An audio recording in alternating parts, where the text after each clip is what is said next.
नमस्कार विद्यार्थी मित्रों, श्री एसएन विद्यालय द्वारा संचालित ई लर्निंग कार्यक्रम में हूँ फरी पाछું आपનું हार्दिक स्वागत करूँ छूँ। विद्यार्थी मित्रों, આપણે ઘણા બધા વ્યાકરણના ટોપિક જોયા છે, જેમાં તમને ઘણી બધી બાબતો જાણવા મળી હશે। આજે ફરી પાછા આપણે એ જ વ્યાકરણના જે છે એ ટોપિક ઉપર ચર્ચા કરીશું। આજે જે છે આપણો વ્યાકરણના પોઈન્ટનું નામ છે वाक्य तथा उसके प्रकार। तो वाक्य जो है उसका क्या मतलब है? मैंने आपसे पहले भी कहा था कि जब हमारे सामने कोई व्याकरण का शब्द आए तो उस शब्द का हमें अर्थ अच्छी तरह से समझ लेना चाहिए, तभी हम उसको अच्छी तरह से जान सकते हैं। तो यहाँ वाक्य का क्या मतलब है? तो वाक्य उससे कहा जाता है जो सार्थक शब्दों का समूह होता है। सार्थक शब्दों के समूह को हम वाक्य कहते हैं। यदि वाक्य में सार्थक शब्द नहीं होंगे तो वाक्य का अर्थ हम समझ नहीं पाएंगे या फिर उसका भाव जो है वह हम नहीं समझ पाएंगे। इसलिए वाक्य में जो शब्द होते हैं वह सार्थक होने चाहिए। जैसे कि मैं आपसे कहूँ कि संस्कृति प्राचीन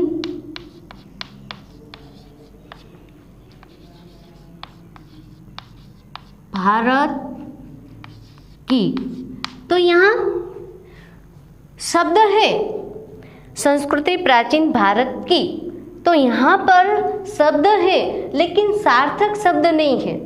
इसलिए इस वाक्य से हमें कोई भी अर्थ नहीं मिलता, उसका हमें अर्थ नहीं समझ में आता, उसका भाव नहीं समझ में आता। इसलिए वाक्य में सार्थक शब्द होते हैं तभी वाक्य बन पाता है। जैसे कि भारतीय संस्कृति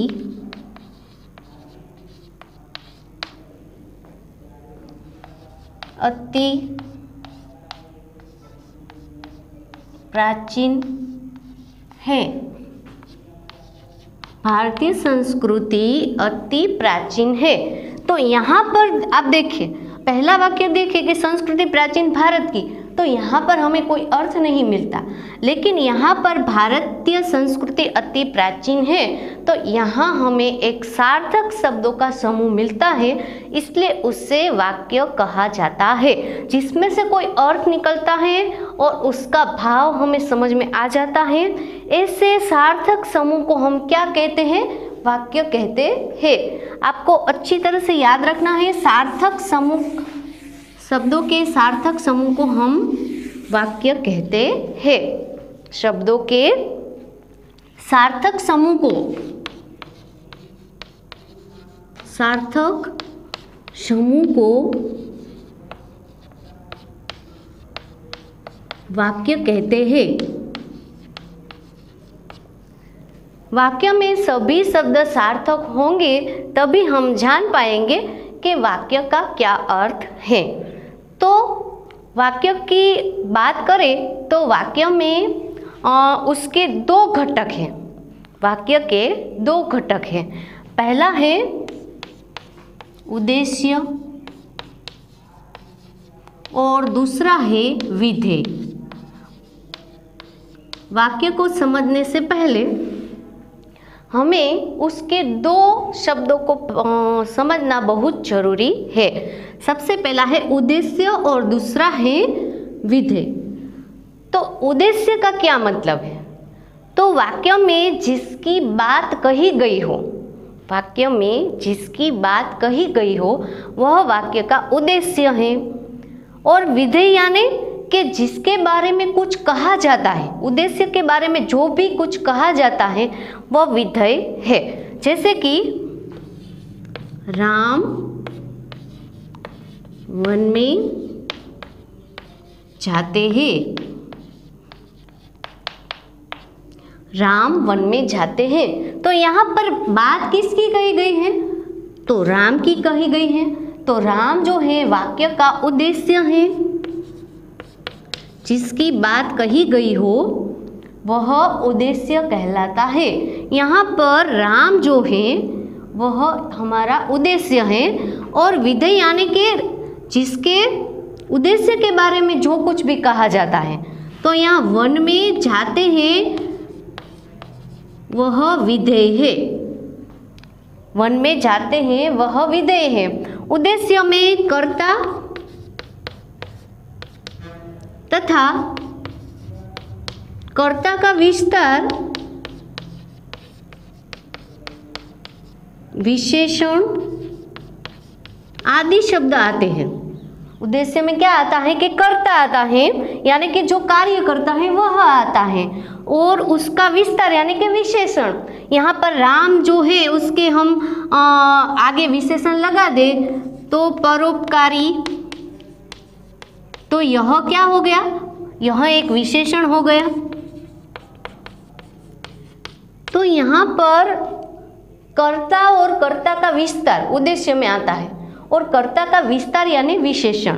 तो यहाँ पर उद्देश्य जो है उसमें कर्ता और कर्ता का विशेषण आता है। और विधेय, तो विधेय में क्या आता है, तो विधेय में क्रिया, क्रिया का विस्तार, कर्म तथा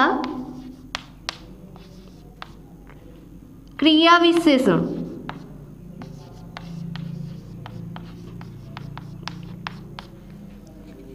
उद्देश्य में क्या होता है कि कर्ता आता है, और विधेय में क्या आता है कि क्रिया देखी जाती है। तो क्रिया जो है उसमें क्या क्या शब्द आ सकते हैं, तो क्रिया में क्रिया और कर्म तथा क्रिया विशेषण। जैसे कि मैंने कहा कि बूढ़ा आदमी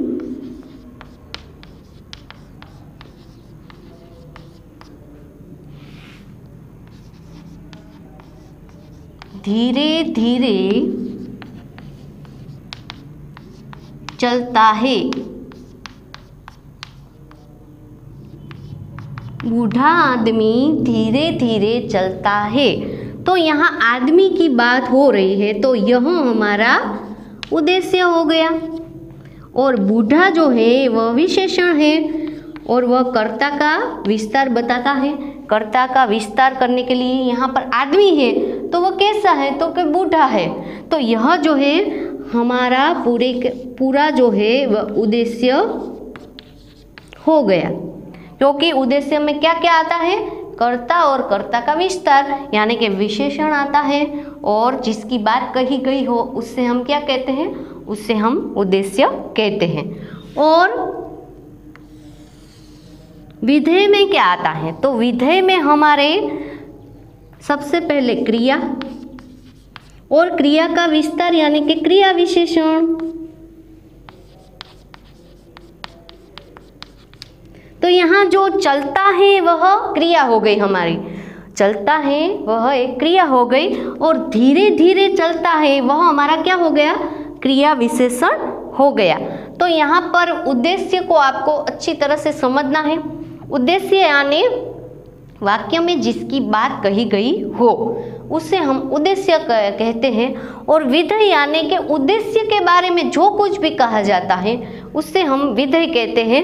उद्देश्य में हमें क्या क्या आता है, उद्देश्य में तो कि कर्ता और कर्ता का विस्तार यानी कि विशेषण आता है, और विधेय में क्रिया और क्रिया का विस्तार यानी कि क्रिया विशेषण आता है। तो इस बात को हमें अच्छी तरह से समझ लेना चाहिए। वाक्य में यदि आपको कहे कि कोई उद्देश्य को पहचानिए, तो आपको 1-2 मार्क में पूछा जाएगा कि वाक्य में उद्देश्य कौन सा है। तो आपको वाक्य में अच्छी तरह से देखना है कि इसमें बात किसकी कही गई है। यदि वाक्य में जिसकी बात कही गई हो वह हमारा उद्देश्य है। 1-2 उदाहरण देख लेते हैं।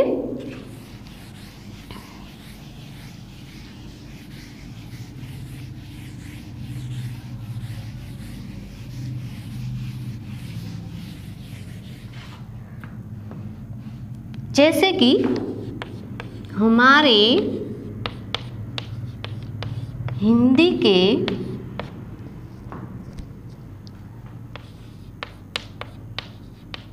अध्यापक ने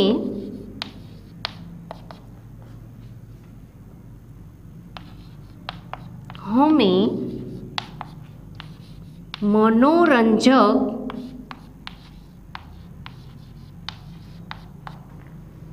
कहानी सुनाई। हमारे हिंदी के अध्यापक ने हमें मनोरंजक कहानी सुनाई। तो यहाँ पर उद्देश्य को आपको ढूंढना है। तो यहाँ पर अध्यापक की बात हो रही है, तो वह हमारा क्या हो गया, उद्देश्य हो गया। जैसे कि हमारे हिंदी के अध्यापक, तो यहाँ बात किसकी हो रही है, अध्यापक की हो रही है। तो यह हमारा उद्देश्य है। हिंदी के जो है वह एक विशेषण है। अध्यापक है लेकिन वो कौन से हैं, हिंदी के हैं। तो यहाँ पर यह विशेषण हो गया। और कहानी सुनाई, सुनाई वह क्या है, हमारी क्रिया है। और क्रिया का विस्तार करने के लिए मनोरंजक, तो यह क्रिया विशेषण है। आपको उद्देश्य और विधेय को पहचानना है। तो ये सुनाई जो है वह हमारा क्या हो गया, विधेय हो गया। तो यहाँ पर आप देख सकते हैं कि वाक्य में जिसकी बात कही गई हो वह उद्देश्य है, और उद्देश्य के बारे में जो कुछ भी कहा जाता है वह क्रिया जो है वह हमारा विधेय है। दूसरा उदाहरण देखते हैं। तारा का भाई नरेश कहानी की पुस्तक धीरे धीरे पढ़ता है। तारा का भाई नरेश कहानी की पुस्तक धीरे धीरे पढ़ता है। तो यहाँ तारा का भाई नरेश, तो यहाँ बात किसकी हो रही है, नरेश की हो रही है। यहाँ तारा की बात नहीं हो रही। तारा का भाई जो है उस भाई का नाम क्या है, नरेश है। तो यहाँ नरेश की बात हो रही है, तो वह हमारा क्या हो गया, उद्देश्य हो गया। कहानी की पुस्तक पढ़ता है वह हमारा विधेय हो गया। और कैसे पढ़ता है, धीरे धीरे पढ़ता है, तो वह हमारा क्रिया विशेषण हो गया। तो वाक्यों में हमें उद्देश्य को और विधेय को पहचानना होता है। यह हमें एक या दो गुणों में पूछा जाता है। यह जो थे उद्देश्य और विधेय वह वाक्यों के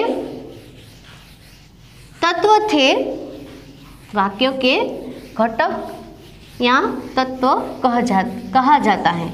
यह वाक्य के घटक थे। वाक्य जो है उद्देश्य और विधेय के द्वारा बनता है। और आपको पता होना चाहिए कि जो वाक्य होता है वह कैसा होता है, सार्थक शब्दों का समूह होता है।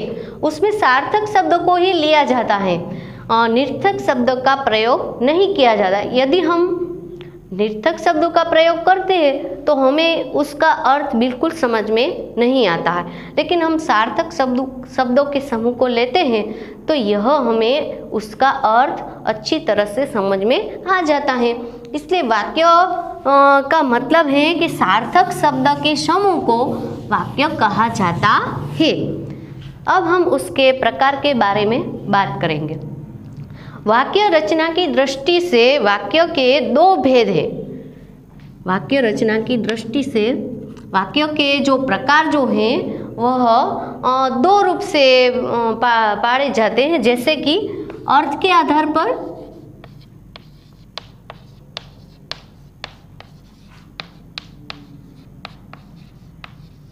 और दूसरा है रचना के आधार पर।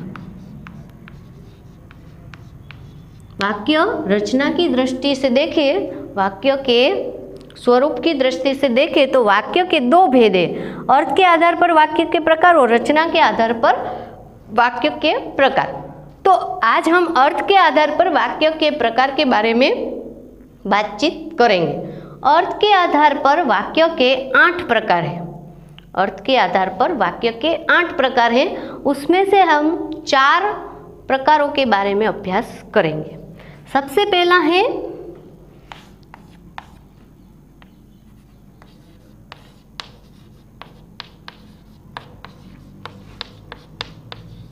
विधानवाचक वाक्य,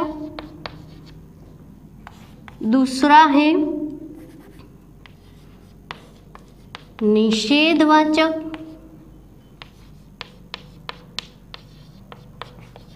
निषेधवाचक वाक्य, तीसरा है इच्छावाचक,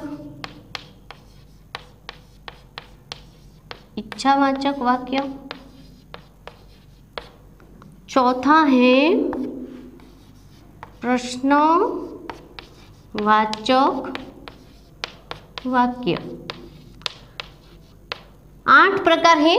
अर्थ के आधार पर वाक्य के 8 प्रकार बनते हैं। उसमें से आज हम 4 का अभ्यास करेंगे। सबसे पहले है विधानवाचक वाक्य, दूसरा है निषेधवाचक वाक्य, तीसरा है इच्छावाचक वाक्य और चौथा है प्रश्नवाचक वाक्य। तो सबसे पहले हम विधानवाचक वाक्य की बात करते हैं। विधानवाचक वाक्य में क्या होता है?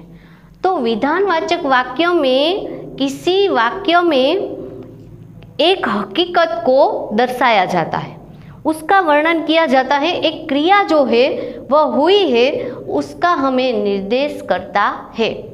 कोई एक हकीकत हमें बताई जाती है जो घटित हुई है, एक हकीकत को दर्शाया जाता है और क्रिया का होने का हमें सूचन करती है, उसे हम विधानवाचक वाक्य कहते हैं। जैसे कि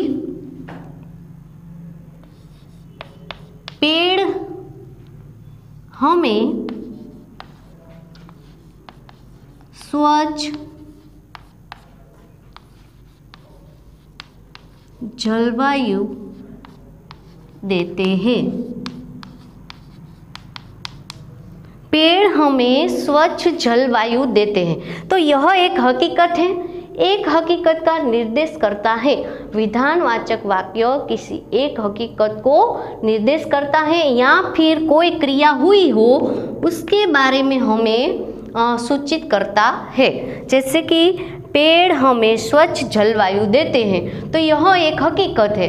पेड़ हमें स्वच्छ जलवायु देते हैं, यह हम सभी जानते हैं। जैसे कि दूसरा वाक्य देखते हैं। प्रियोदा सेवाभावी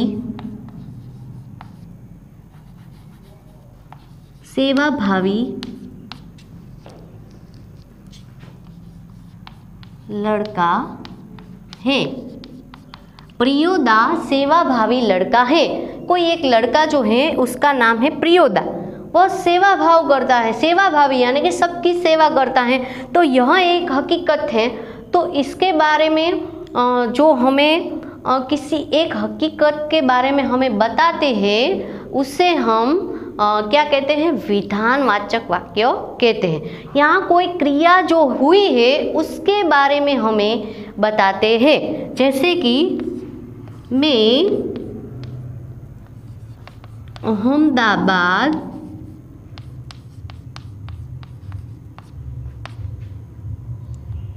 कल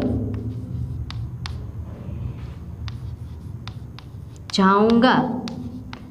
तो यहाँ जो है एक क्रिया जो है वह दर्शाई गई है, मैं कल अहमदाबाद जाऊंगा। तो यहाँ एक क्रिया जो है वह बताई गई है जो हकीकत में होने वाली है। क्रिया जो हुई है उसके बारे में और जो हमें एक हकीकत का निर्देश करती है उससे हम विधानवाचक वाक्य कहते हैं। आपको एक वाक्य दिया गया होगा, उसमें आपको देखना है कि यह क्रिया जो है वह हकीकत में हुई है। जैसे कि राम लक्ष्मण वन में गए। तो यहाँ पर राम लक्ष्मण वन में गए, तो यह एक हकीकत है। तो यहाँ पर हकीकत जो होती है उसका निर्देश, हकीकत में जो बात हुई हो उसका निर्देश करती है। या कोई क्रिया जो है वह होने वाली हो उसका निर्देश करती है, उससे हम विधानवाचक वाक्य कहते हैं।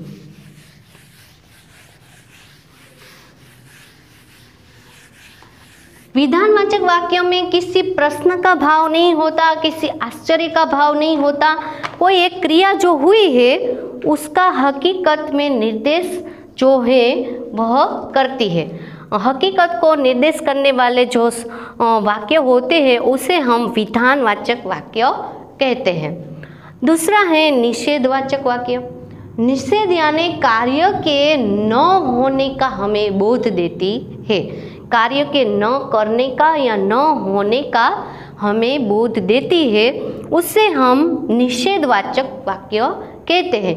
निषेधवाचक वाक्य को आप नकारवाचक वाक्य भी कह सकते हैं। निषेध यानी जिसमें कार्य के न होने या न करने का बोध मिलता हो, उससे हम निषेधवाचक वाक्य कहते हैं। कार्य के न होने का या न करने का बोध हो तो उसे हम निषेधवाचक वाक्य कहते हैं। जैसे कि आज मैं स्कूल नहीं जाऊंगा। आज मैं स्कूल नहीं जाऊंगा। तो यह एक नकारवाचक वाक्य है, निषेध, जिसमें कार्य के न होने का या न करने का बोध मिलता है। जैसे आज मैं स्कूल नहीं जाऊंगा, तो यहाँ पर जो स्कूल जो है वह नहीं जाने का कह रहा है, तो यहाँ पर कार्य को नहीं करने का बोध देती है, तो यह हमारा निषेध हो गया। ना और नहीं जो शब्द लगाए जाते हैं वह हमारे क्या है, निषेधवाचक वाक्य है, जिसमें कार्य के न होने का या न करने का बोध मिलता है। आज मैं खाना नहीं खाऊंगा, तो यहाँ पर भी कार्य के न होने का या न करने का बोध मिलता है। दूसरा है वह घर तुम्हारा नहीं है। वह घर तुम्हारा नहीं है। तो यहाँ पर आप देखेंगे कि निषेधवाचक वाक्य जो होते हैं उसमें कार्य के न होने का या न करने का बोध मिलता है। यहाँ आप देख सकते हैं वाक्य में कहीं भी ना नहीं शब्द आए तो वह हमारा निषेधवाचक वाक्य है। निषेध यानी नकारवाचक भी कहा जाता है, जिसमें कार्य के न होने का बोध मिलता है। अगला है इच्छावाचक वाक्य। अगला है इच्छावाचक वाक्य। इच्छावाचक वाक्यों में क्या होता है, तो वक्ता की इच्छा, वक्ता यानी जो बोलने वाला होता है उसे हम वक्ता कहते हैं। जैसे कि मैं यहाँ बोल रही हूँ तो मैं एक वक्ता हो गई। तो यहाँ पर इच्छावाचक वाक्यों में क्या होता है, वक्ता की इच्छा, अपेक्षा, श्राप, अभिशाप या फिर आशीर्वाद जो है उसके मुंह से जो कुछ भी निकलता है, वक्ता के मुंह से कभी कभी शुभेच्छा, कभी आकांक्षा, तो कभी जो है वह अभिशाप निकलता है, आशीर्वाद निकलता है। तो वक्ता जो है यह हमें याद रखना है। वक्ता की इच्छा, वक्ता की इच्छा, अपेक्षा, अभिशाप, आशीर्वाद,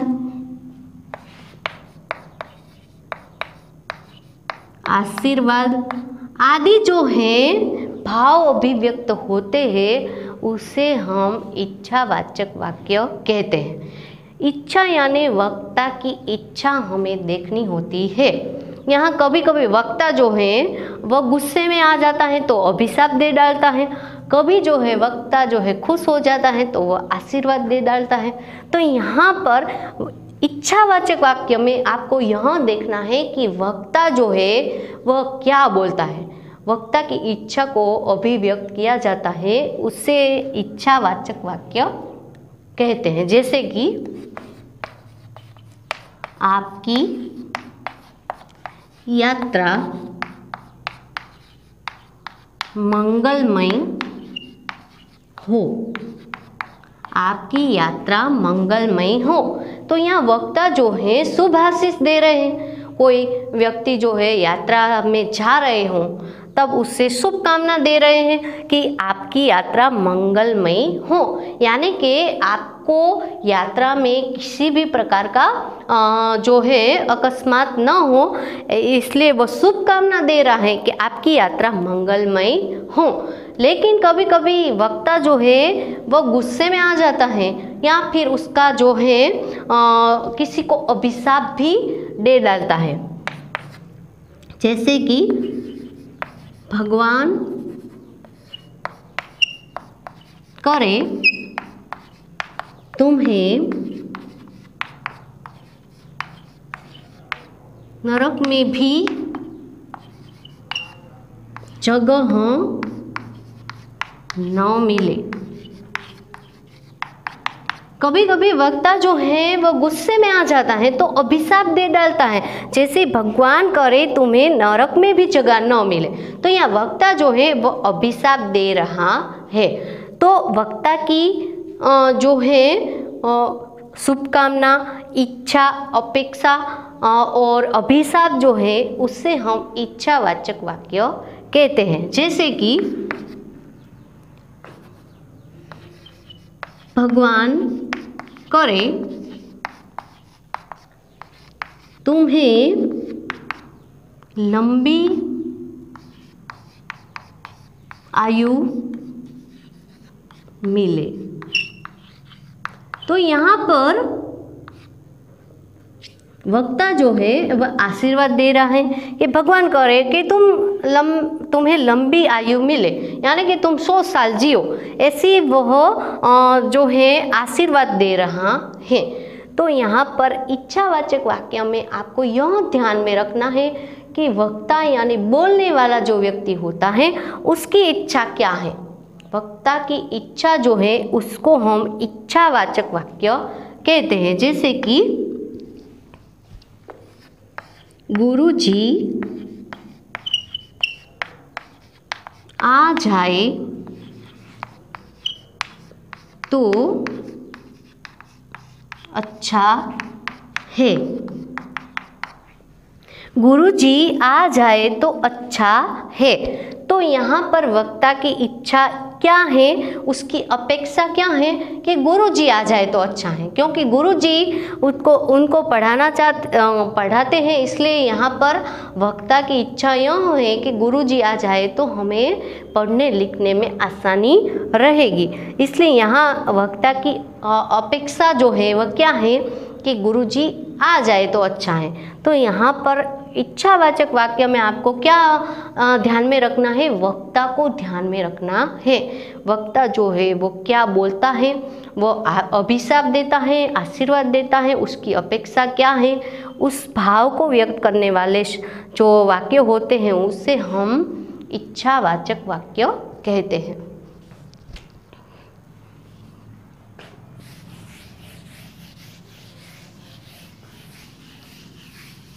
अगला है प्रश्नवाचक वाक्य। प्रश्नवाचक वाक्य, प्रश्नवाचक वाक्य में क्या है, तो किसी प्रश्नवाचक वाक्य आपको पता है कि भी वाक्य में यदि प्रश्न का भाव हो तो उससे हम प्रश्नवाचक वाक्य कहते हैं, जिसमें प्रश्नों के द्वारा जो है हमारी जिज्ञासा की पूर्ति होती है।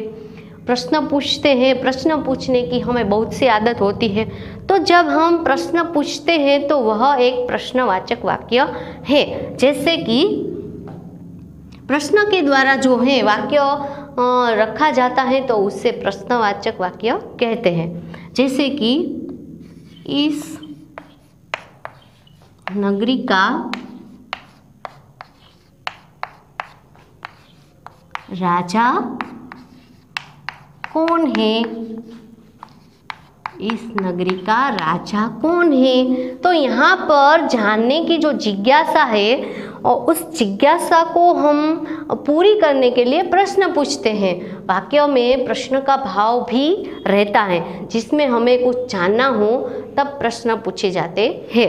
प्रश्न जो है दो तीन तरह से हम पूछते हैं। एक तो हमें प्रश्न जो है वह किसी बात को हम जानने के लिए पूछते हैं, जैसे कि इस नगरी का राजा कौन है, आप कहाँ रहते हैं, आप कहाँ से आए हैं। तो यह एक प्रश्न है, उसमें हम कुछ जानना चाहते हैं। कभी कभी संभावना को दर्शाने के लिए भी हम प्रश्न पूछते हैं, जैसे मुझे लगता है कि वह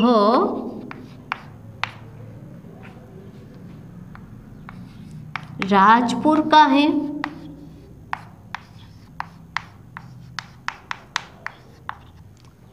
वो राजपुर का है, हम अनुमान लगाते हैं। तो ऐसे में भी प्रश्नार्थ चिन्ह आता है, तो यह एक प्रश्नवाचक वाक्य है। हमारी जिज्ञासा की पूर्ति के लिए हम प्रश्न पूछते हैं, या फिर हम किसी संभावना को बताने के लिए भी प्रश्न पूछते हैं, तो किसी को व्यंग कसने के लिए भी प्रश्न करते हैं। आजकल ईमानदार लोग कहाँ मिलते हैं।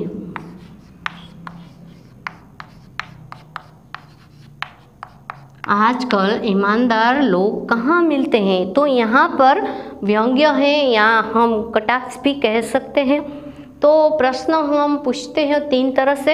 एक तो कुछ जानने के लिए प्रश्न पूछते हैं, अनुमान लगाने के लिए हम प्रश्न रख सकते हैं, या फिर व्यंग्य कसने के लिए भी हम प्रश्न रख सकते हैं। यदि वाक्य में कहीं भी आपको प्रश्नार्थ चिन्ह दिखाई दे, जो सरल है वह मैं कह रही हूँ, और कहीं भी प्रश्न का भाव हो या प्रश्नार्थ चिन्ह लगाया जाए, जैसे कि कब, प्रश्न सूचक शब्द है कब, कहाँ, कैसे, क्यों, तो ऐसे शब्द आपको दिखाई दे और उसके पीछे प्रश्नार्थ चिन्ह लगाया गया हो, तो वह निश्चित हमारा प्रश्नवाचक वाक्य है। इसलिए आपको ध्यान में रखना है कि यदि प्रश्न का भाव हो वाक्य में, तो वह हमारा प्रश्नवाचक वाक्य है। तो यहाँ पर हमने चार वाक्य जो है अर्थ के आधार पर जो उसके चार प्रकार है उसके बारे में हमने अभ्यास किया। फिर से एक बार देख लेते हैं कि वाक्य क्या होता है। तो वाक्य जो है वो सार्थक शब्दों का समूह है, उसमें निर्थक शब्द का प्रयोग नहीं किया जाता है। जैसे मैंने आपसे कहा कि भारतीय संस्कृति अति प्राचीन है, तो यहाँ पर एक सार्थक शब्द का समूह है, तो उससे हमें पूरा अर्थ समझ में आ जाता है। लेकिन यदि हम निर्थक शब्द का प्रयोग करेंगे, जो शब्द होंगे लेकिन वह आगे पीछे हो जाएंगे, उसका पदक्रम अच्छी तरह से नहीं होगा, तो हमें वाक्य का अर्थ समझ में नहीं आएगा। इसलिए वाक्य यानी सार्थक शब्द के समूह को हम वाक्य कहते हैं। उसमें हमें दो घटकों को याद रखना है, उद्देश्य और विधेय। उद्देश्य यानी वे शब्द जिसकी बात कही गई हो, और विधेय यानी जिसके बारे में कुछ उद्देश्य के बारे में जो कुछ भी कहा जाता है वह विधेय है। तो उद्देश्य में हमें क्या देखना है, कर्ता और कर्ता का विस्तार यानी विशेषण, और विधेय में क्या देखना है, तो विधेय यानी क्रिया, और क्रिया का विस्तार यानी क्रिया विशेषण। यह विधेय हो गया। तो आपको वाक्य में से उद्देश्य को ढूंढना हो, विधेय को ढूंढना हो, तो आपको सबसे पहले उद्देश्य को ढूंढना हो तो आपको कर्ता को ढूंढना है, और विधेय को ढूंढना है तो आपको वाक्य में से क्रिया को ढूंढना है। तो अर्थ के वाक्य विभाजन दो स्तर पर किया जाता है। उसके दो प्रकार हैं, अर्थ के आधार पर वाक्य के प्रकार और रचना के आधार पर वाक्य के प्रकार। अर्थ के आधार पर उसके 8 प्रकार बनते हैं, उसमें से हमें 4 का अभ्यास आज किया है। सबसे पहला है विधानवाचक वाक्य। उसमें जो है किसी एक क्रिया जो है हकीकत में हुई हो ऐसा बोध देती है। इसमें किसी प्रश्न का या आश्चर्य का भाव नहीं रहता। जैसे पेड़ हमें स्वच्छ जलवायु देते हैं, तो यह एक हकीकत है। हकीकत की बातों को हमें देखना होता है। दूसरा है निषेधवाचक वाक्य। उसमें क्रिया के न होने का या न करने का बोध मिलता हो तो उससे हम निषेधवाचक वाक्य कहते हैं। जैसे कि आज मैं खाना नहीं खाऊंगा, आज मैं स्कूल नहीं जाऊंगा, या न होने का या न करने का भाव जो है वह हमारा निषेधवाचक वाक्य है। उससे हम नकारवाचक वाक्य भी कह सकते हैं। इच्छावाचक वाक्य तीसरा है इच्छावाचक। इच्छा यानी वक्ता की इच्छा, या जो बोलने वाला है उसकी इच्छा क्या है। वह कभी कभी खुश हो जाता है तो हमें अभिशाप खुश हो जाता है तो हमें आशीर्वाद देता है, कभी अभिशाप दे डालता है। तो वक्ता की इच्छा को यहाँ रखा जाता है। जैसे कि मैंने आपसे कहा कि भगवान करे तुम्हें बहुत पैसे मिले, तो यह एक आशीर्वाद हो गया। आपकी यात्रा मंगलमय हो, यानी कि वक्ता जो है वह शुभाशीष दे रहा है, यात्रा जो है मंगलमय हो ऐसा कह रहा है। तो यहाँ वक्ता जो है उसका अच्छा भाव है। तो आपको इच्छावाचक वाक्यों में वक्ता की इच्छा जो है वह याद रखना है। प्रश्नवाचक वाक्यों में प्रश्नवाचक वाक्यों में प्रश्न पूछा जाता है। कोई जानने की इच्छा हो इसलिए हम प्रश्न पूछते हैं। प्रश्न जो है वह 3 तरह से पूछे जाते हैं। मैंने आपसे कहा व्यंग कसने के लिए, अनुमान लगाने के लिए, या फिर कुछ जानने के लिए हम प्रश्न पूछते हैं। तो यहाँ पर वाक्य जो है, वाक्य और उसके प्रकार के बारे में हमने चर्चा की। अगले वीडियो में हम क्या देखेंगे, उसके और 4 प्रकार देखेंगे, और रचना के आधार पर भी प्रकार कितने होते हैं उसके बारे में चर्चा करेंगे। तो यहाँ पर वाक्य जो है उसके बारे में आपको समझ में आ गया होगा। इसलिए आप जो है वाक्य जो है उसके जो है अलग अलग जो है नियम जो है और उसके प्रकार जो हैं उसके बारे में आप लिख लीजिएगा। और अगले वीडियो में मैं आपसे फिर से वाक्य के बारे में चर्चा करूँगी। तब तक के लिए मैं आपसे रजा चाहती हूँ।